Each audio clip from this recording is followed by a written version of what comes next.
हुजूर बाबा सावन सिंह जी महाराज की जय। 13 मार्च 1946 गुरु प्यारी साध संगत जी 13 मार्च को शाम के समय होदियां होते हुए थेड़ी तशरीफ ले गए।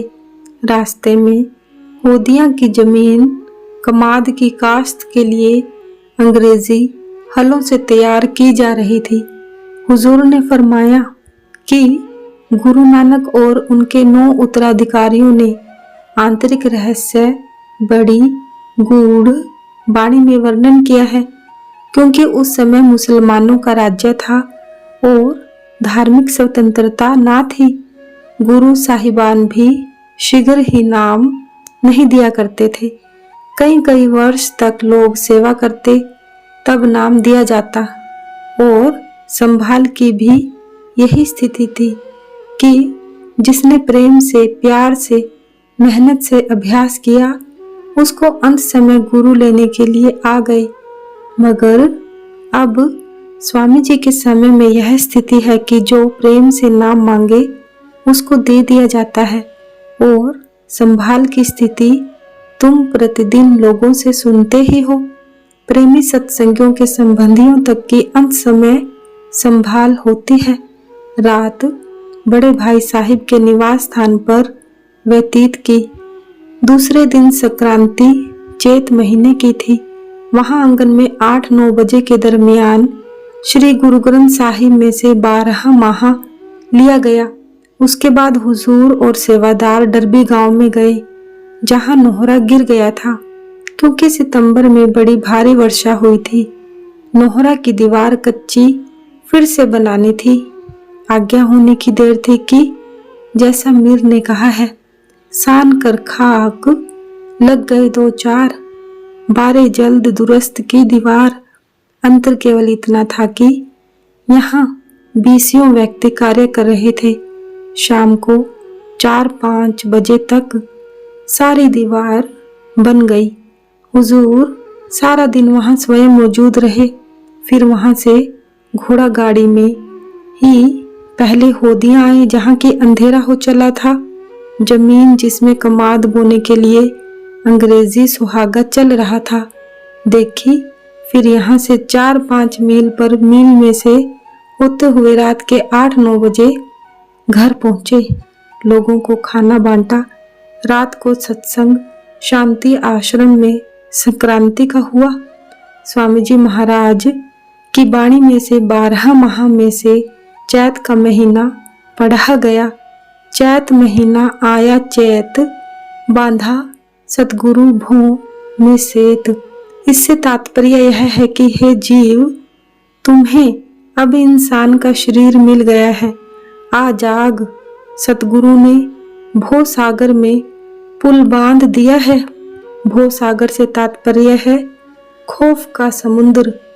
यह दुनिया खौफ का समुद्र इसलिए है कि यहाँ मन और माया के बस में आकर लोग जो अच्छे या बुरे कर्म करते हैं, उनके बदले नरक और 84 लाख योनियों में जाते हैं।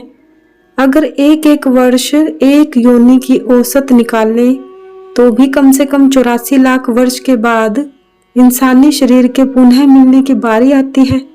और नरकों में तो करोड़ों वर्ष व्यतीत हो जाते हैं। हिंदू मत के पुराण पढ़कर देख लो। फिर इसी समुद्र के उदाहरण को पूरा करके फरमाया, जीव चिताए जो थे वार, भव सागर से किन्हे पार। भव सागर अति गहीर गंभीर, सतगुरु पूरे बांधी धीर। तन मन धन की लई जगात, शिष्य उतारे गही कर हाथ। सूरत बहे थी नौ की धार, ताही चढ़ाया गगन मझार। जो लोग इस डरावने समुद्र के इस ओर थे, उनको होशियार करके दूसरे किनारे पर लगा दिया।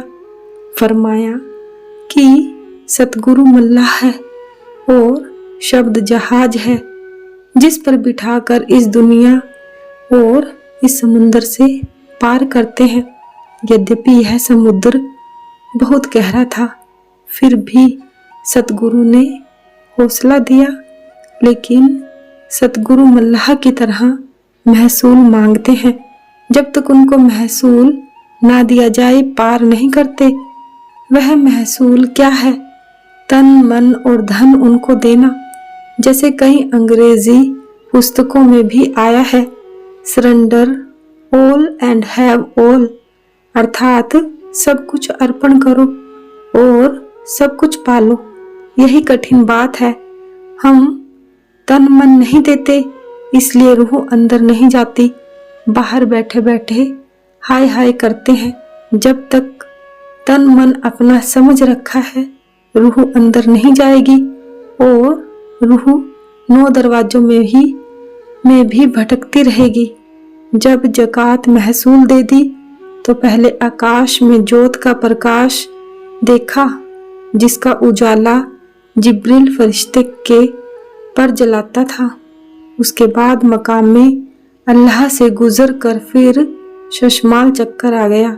यानी रूह जब जोत से परे जाती है तो नीचे भी तारे, चांद और सूर्य दिखाई देते हैं और ऊपर भी। स्वामी जी ने और स्थान स्थान पर भी कहा है, सूर चांद दो दिस दिखे, सुखमन गगना तारे पेखे। यानी नीचे देखा तो सूर्य और चांद दिखे और ऊपर देखा तो सूर्य और चांद दिखे। तुलसी साहिब ने भी अपनी शब्दावली में ऐसे ही लिखा है। उसके परे त्रिकुटी में गुरु का निज स्वरूप यानी शब्द गुरु मिल गया। मन को वही छोड़कर रूह पार भ्रम में गई और हंसों से मिली। महासुन की रचना डरावनी भी है और मन लुभाने वाली भी है। यह मैदान बहुत बड़ा है, जिसकी बाबत मौलाना रूम ने कहा है, ई बियांबा दर बियांबा हाय हूँ, हमचू अंदर बहरे पुर यक तारे मुँह। अर्थात आंतरिक लोगों के मुकाबले में हमारा संसार ऐसा ही है जैसे भरे समुद्र में एक तिनका। वहाँ 4 मुकामों से 4 बहुत बारीक शब्द उठते हैं। फिर आगे जाने के रास्ते का वर्णन करते हैं कि अंचित दीप दाएं रहता है और सहज दीप बाएं। ये बड़े बड़े मंडल हैं। सहज दीप 10 पालंग का है। यह त्रिलोकी एक पालंग है। इससे आगे संतोख दीप है, जिसमें झरना अर्थात सरोवर है।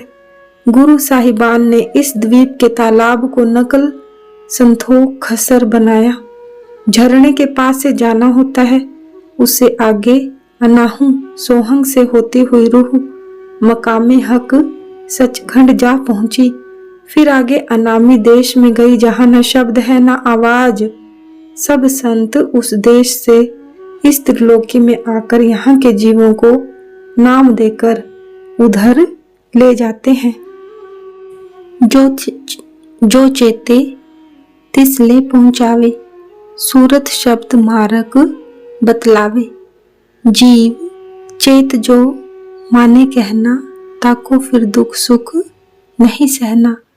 फिर फरमाते हैं, भव सागर धारा अगम, खेवटिया गुरु पूर, नाव बनाई शब्द की, चढ़ बैठे कोई सूर।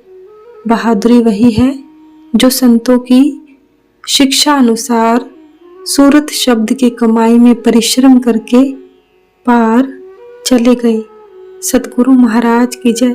सतगुरु तेरा ही आसरा, सच्चे पातशाह तेरा शुक्र है। धन धन सतगुरु, धन धन सतगुरु। जय।